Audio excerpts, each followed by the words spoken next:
A poem from Bernard Levin about Shakespeare. If you cannot understand my argument and declare, "It's Greek to me," you are quoting Shakespeare. If you claim to be more sinned against than sinning, you are quoting Shakespeare. If you recall your salad days, you are quoting Shakespeare. If you act more in sorrow than in anger, if your wish is father to the thought, if your lost property has vanished into thin air, then you are quoting Shakespeare. If you have ever refused to budge an inch or suffered from green-eyed jealousy, if you have played fast and loose, if you have been tongue-tied, a tower of strength, hoodwinked, or in a pickle, if you have knitted your brows, made a virtue of necessity, insisted on fair play, slept not one wink, stood on ceremony, danced attendance on your lord and master, laughed yourself into stitches, had short shrift, cold comfort, or too much of a good thing, if you have seen better days, or lived in a fool's paradise, why, be that as it may, the more fool you, for it is a foregone conclusion that you are, as good luck would have it, quoting Shakespeare. If you think it is early days and clear out bag and baggage, if you think it is high time and that is the long and short of it, if you believe that the game is up and the truth will out, even if it involves your own flesh and blood, if you lie low till the crack of doom because you suspect foul play, if you have your teeth set on edge at one fell swoop without rhyme or reason, then, to give the devil his due, if the truth were known, for surely you would have a tongue in your head, you are quoting Shakespeare. Even if you bid me good riddance and send me packing, if you wish I was dead as a doornail, if you think I'm an eyesore, a laughing-stock, the devil incarnate, a stony-hearted villain, a bloody-minded, or a blinking idiot, then, by Jove, O Lord, tut-tut, for goodness sake, what the dickens, but me no buts, it is all but one to me, for you are quoting Shakespeare. Romeo and Juliet, Prologue. Two households, both alike in dignity, in fair Verona where we lay our scene, from ancient grudge break to new mutiny, where civil blood makes civil hands unclean. From forth the fatal loins of these two foes, a pair of star-crossed lovers take their life, whose misadventured piteous overthrows doth with their death bury their parents' strife. The fearful passage of their death-marked love, and the continuance of their parents' rage, which but their children's end naught could remove, is now the 2 hours' traffic of our stage, to which, if you with patient ears attend, what here shall miss, our toil shall strive to mend. Macbeth, the Scottish play, Act 1, Scene 7. If it were done when 'tis done, then 'twere well it were done quickly. If the assassination could trammel up the consequence and catch with his surcease success, that but this blow might be the be-all and end-all here. But here upon this bank and shoal of time we'd jump the life to come. But in these cases we'd still have judgment here, that we but teach the bloody instructions, which, being taught, return to plague the inventor. This even-handed justice commends the ingredients of our poisoned chalice to our own lips. He's here in double trust. First, as I am his kinsman and his subject, strong both against the deed. Then, as his host, who should against his murderer shut the door, not bear the knife myself. Besides this, Duncan hath borne his faculties so meek, hath been so clear in his great office, that his virtues will plead like angels, trumpet-tongued against the deep damnation of his taking off, and pity like a naked newborn babe striding the blast, or heaven's cherubim horsed upon the sightless couriers of the air, shall blow the horrid deed in every eye, that tears shall drown the wind.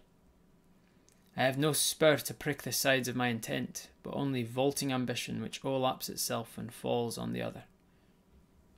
How now? What news? He hath almost supped. Why have you left the chamber? Hath he asked for me? Know you not he has? We will proceed no further in this business. He hath honoured me of late, and I have brought golden opinions from all sorts of people, which would be worn now in their newest gloss, not cast aside so soon. Was the hope drunk wherein you dressed yourself? Hath it slept since, and wakes it now to look so green and pale at what it did so freely? From this time, such I account thy love. Art thou afeard to be the same to thine own act and valour as thou art in desire?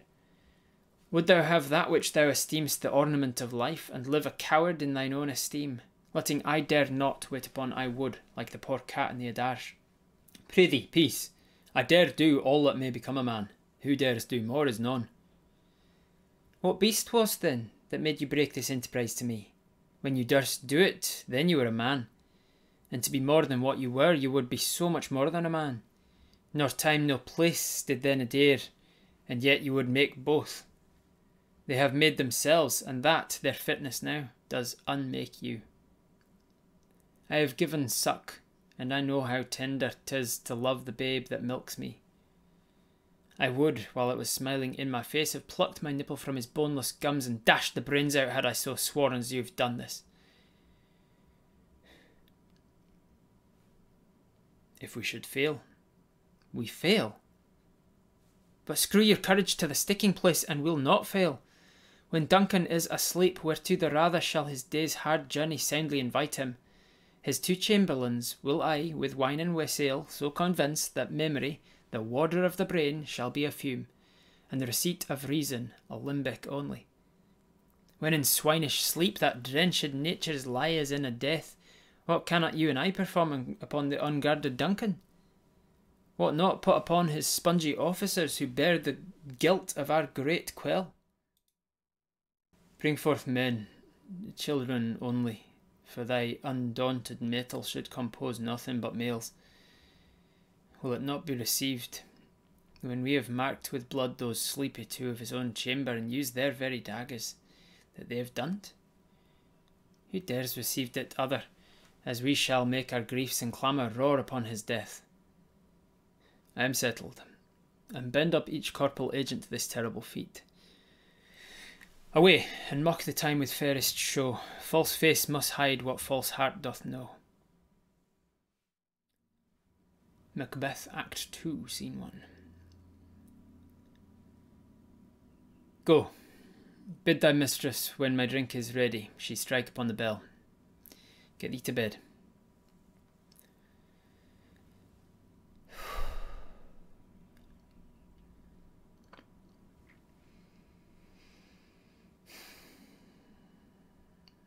Is this a dagger which I see before me, the handle toward my hand?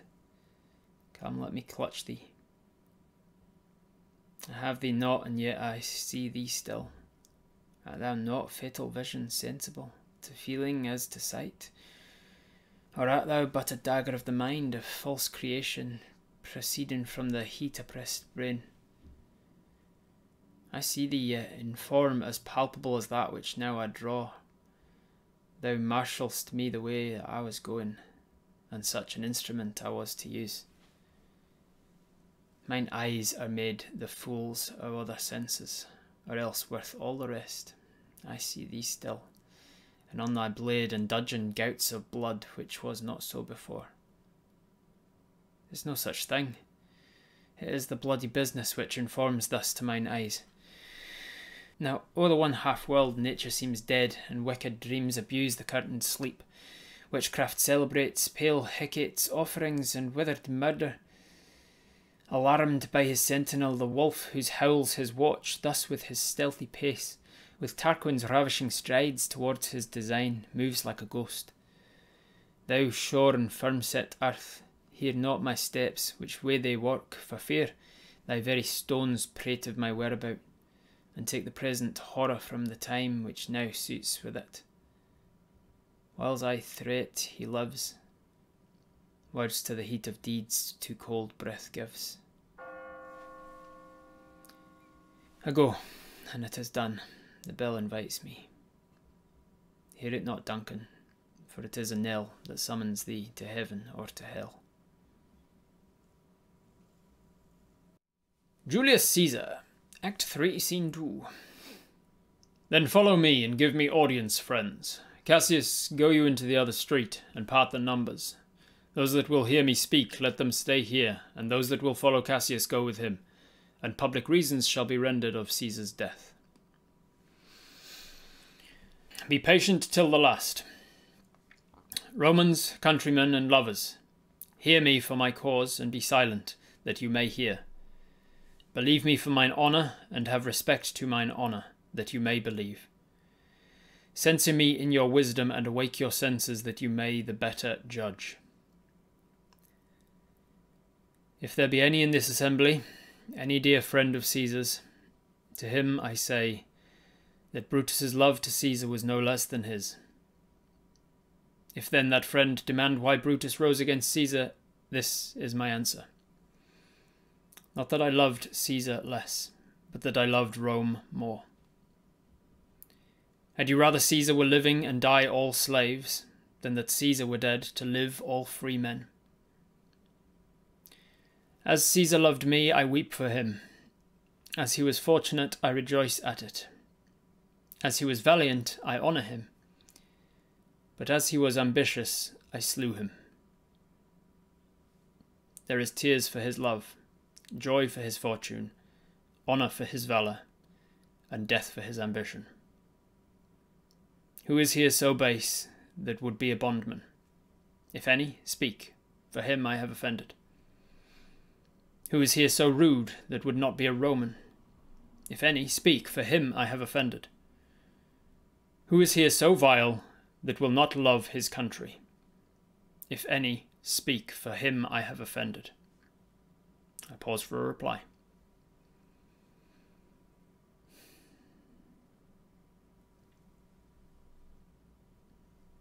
Then none have I offended. I have done no more to Caesar than you shall do to Brutus. The question of his death is enrolled in the Capitol, his glory not extenuated, wherein he was worthy, nor his offences enforced, for which he suffered death. Here comes his body, mourned by Mark Antony, who, though he had no hand in his death, shall receive the benefit of his dying, a place in the Commonwealth, as which of you shall not? With this I depart, that, as I slew my best lover for the good of Rome, I have the same dagger for myself, when it shall please my country to need my death. Good countrymen, let me depart alone, and for my sake stay here with Antony. Do grace to Caesar's corpse, and grace his speech, tending to Caesar's glories, which Mark Antony by our permission is allowed to make. I do entreat you not a man depart save I alone, till Antony has spoken.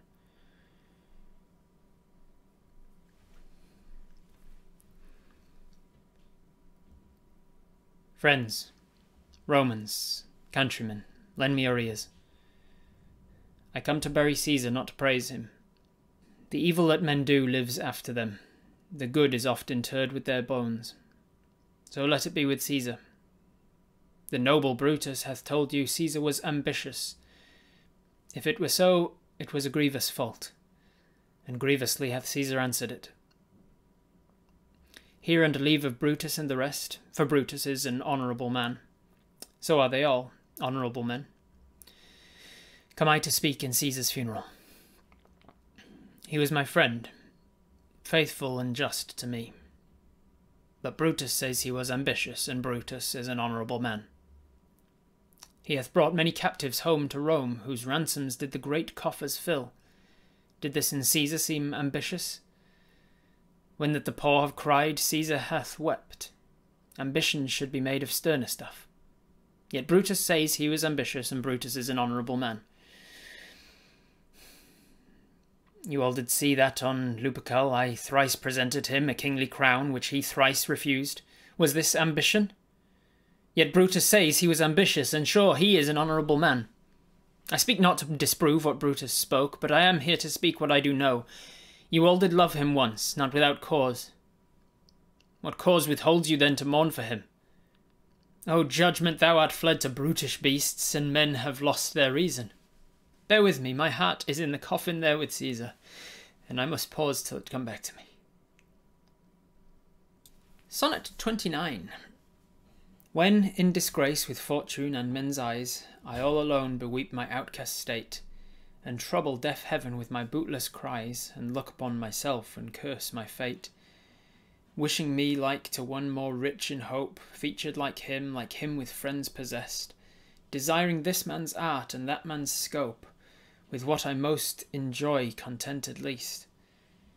Yet in these thoughts myself almost despising, haply I think on thee, and then my state, like to the lark at break of day arising from sullen earth, sings hymns at heaven's gate. For thy sweet love remembered such wealth brings, that then I scorn to change my state with kings. Back to Romeo and Juliet, Act 2, Scene 2.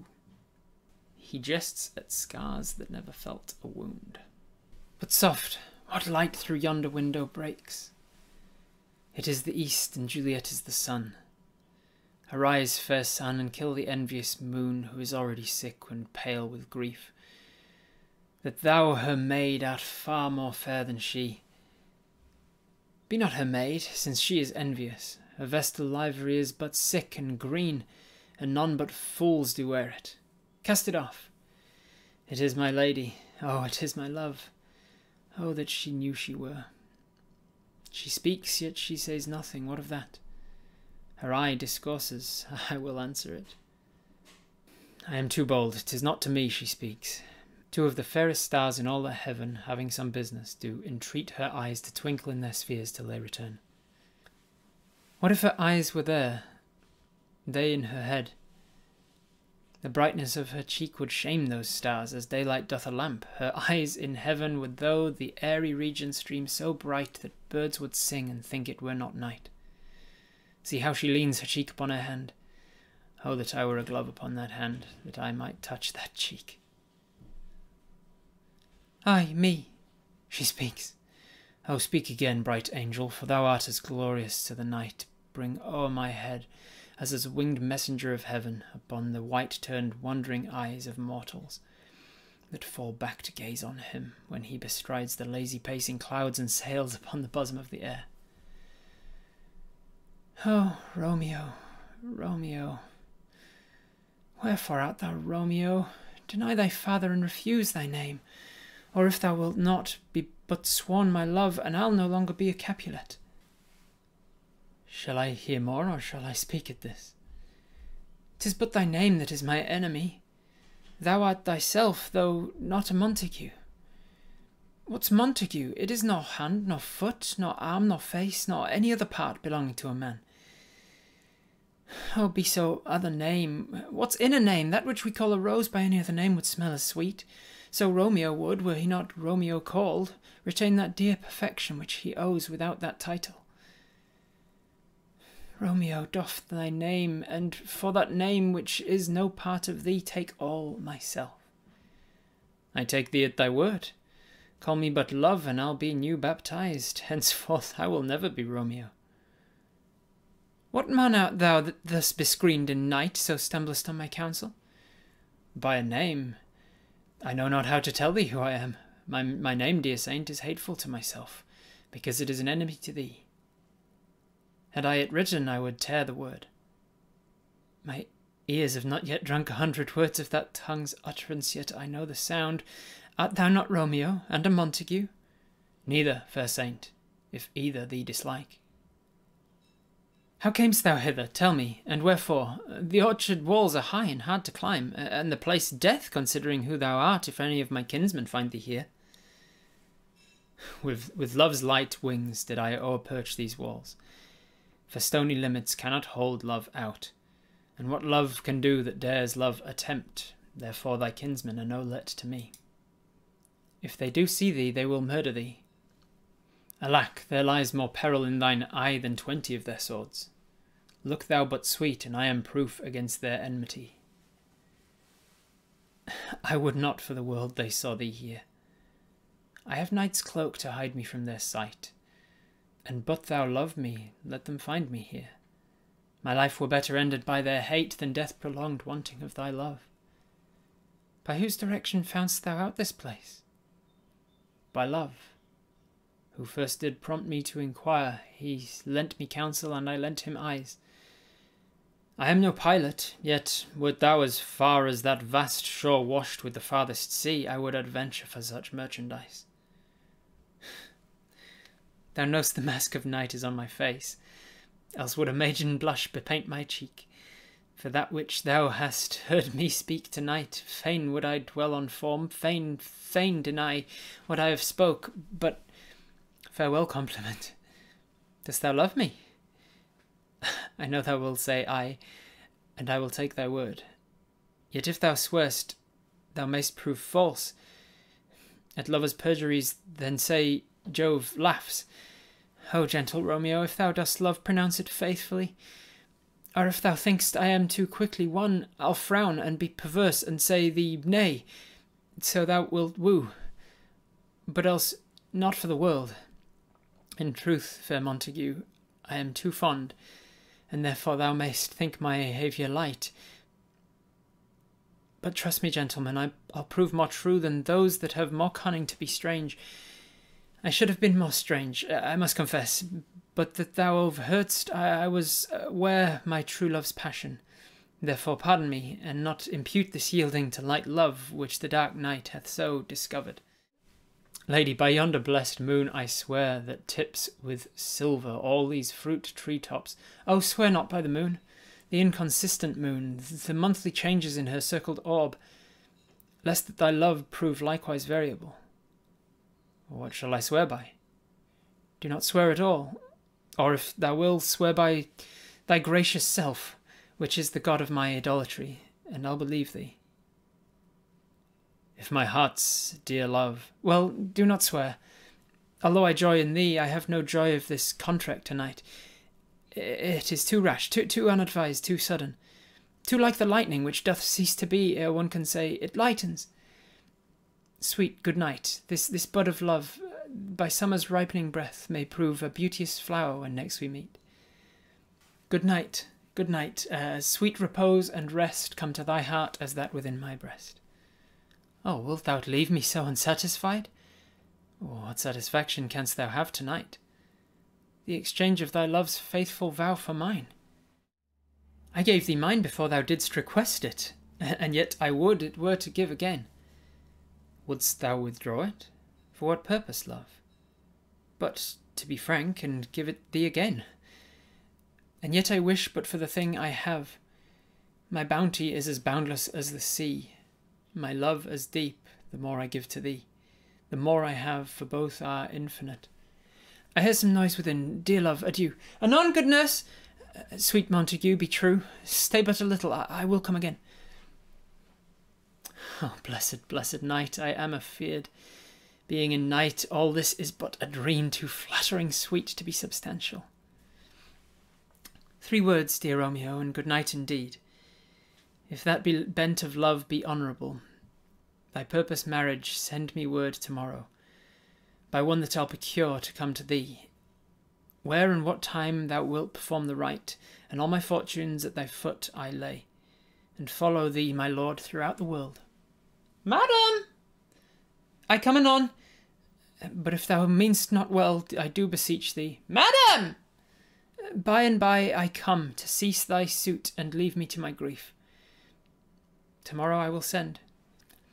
So thrive my soul. 1,000 times good night. 1,000 times the worse, to want thy light. Love goes toward love, as schoolboys from their books, but love from love towards school with heavy looks. Hist, Romeo, hist! Oh, for a falconer's voice, to lure this tassel gentle back again. Bondage is hoarse, and may not speak aloud, else would I tear the cave where echo lies, and make her airy tongue more hoarse than mine, with repetition of my Romeo's name. It is my soul that calls upon my name. How silver-sweet sound lovers' tongues by night, like softest music to attending ears.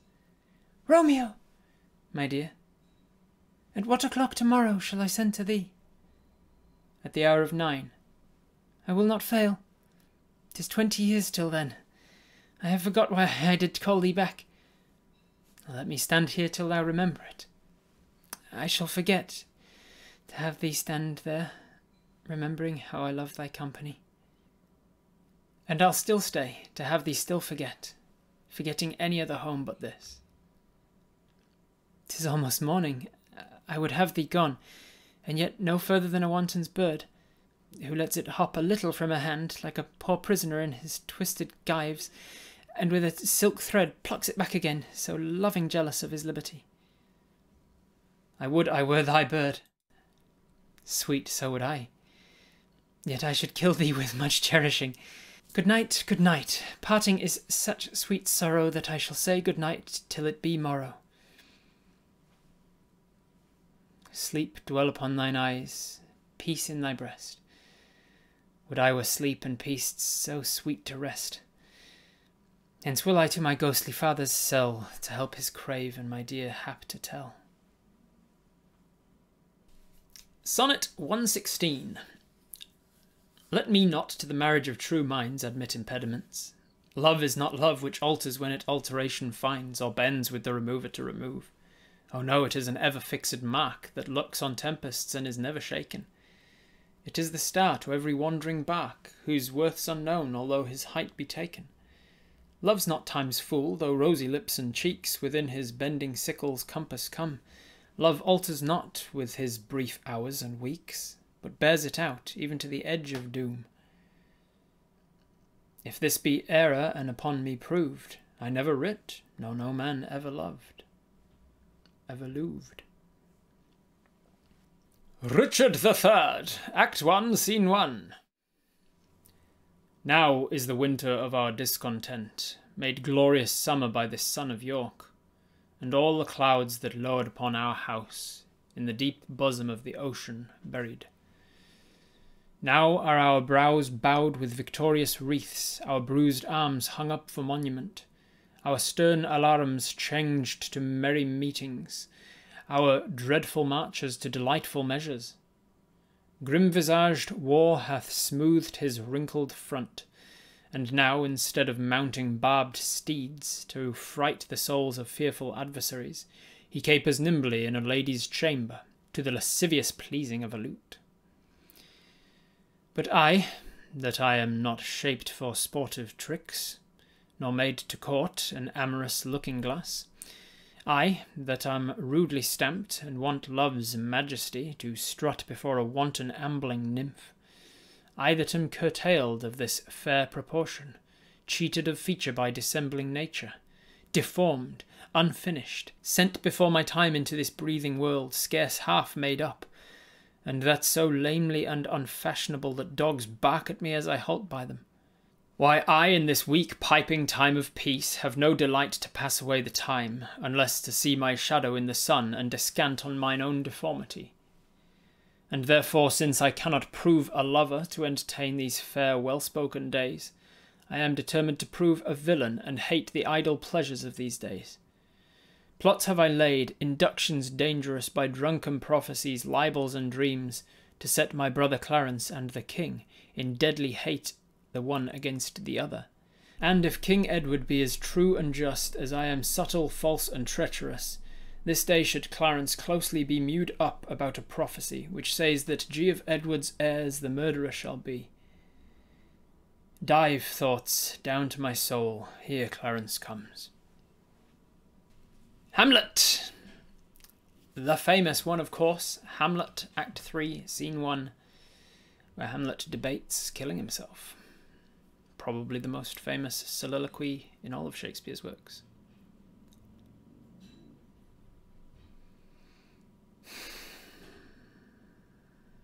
To be or not to be, that is the question.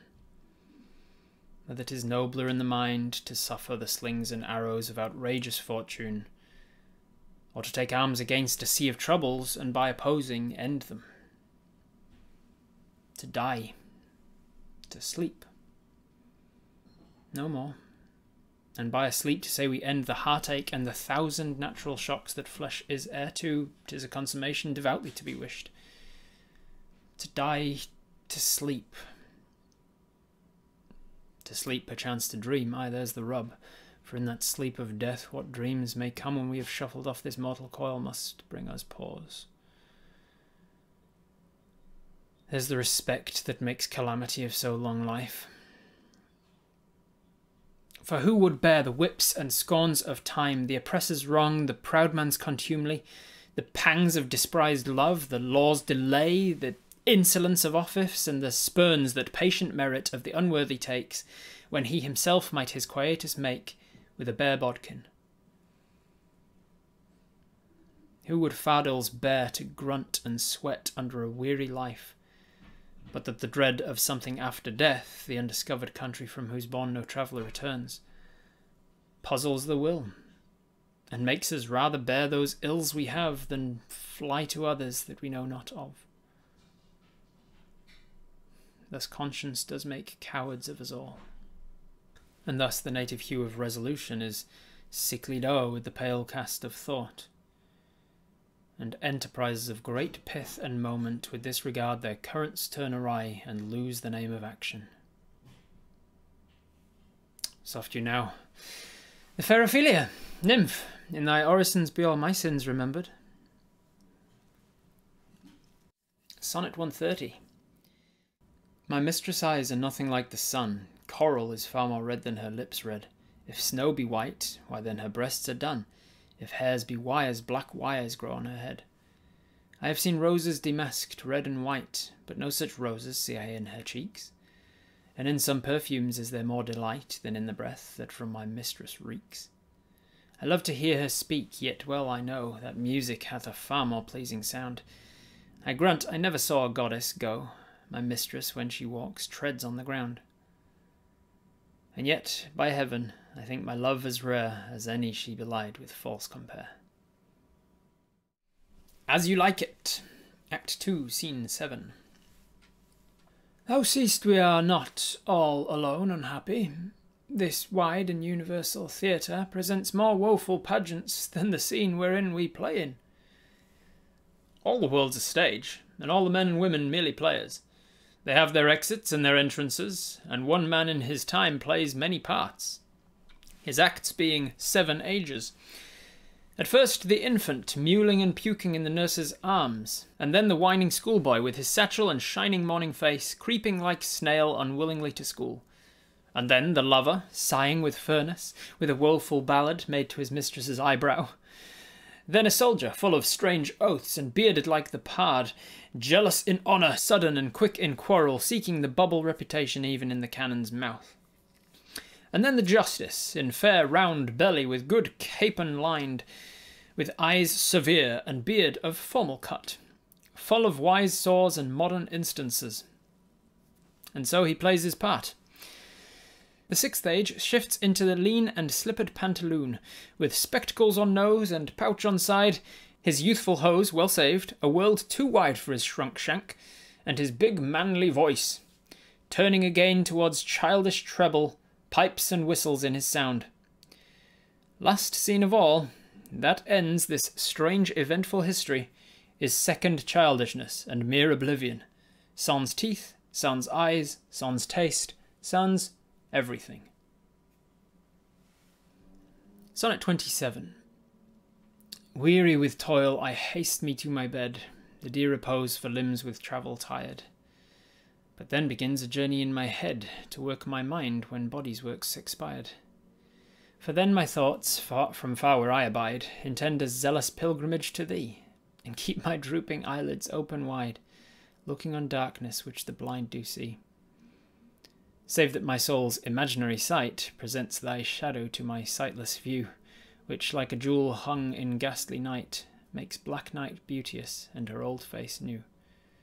Lo, thus by day my limbs, by night my mind, for thee and for myself no quiet find.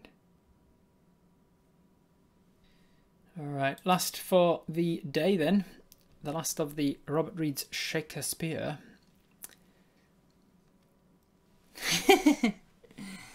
If we shadows have offended, think but this and all is mended, that you have but slumbered here while these visions did appear, and this weak and idle theme no more yielding but a dream. Gentles, do not reprehend, if you pardon we will mend, as I am an honest puck, if we have unearned luck, now to scape the serpent's tongue, we will make amends ere long, else the puck a liar call. So good night unto you all. Give me your hands if we be friends, and Robin shall restore amends.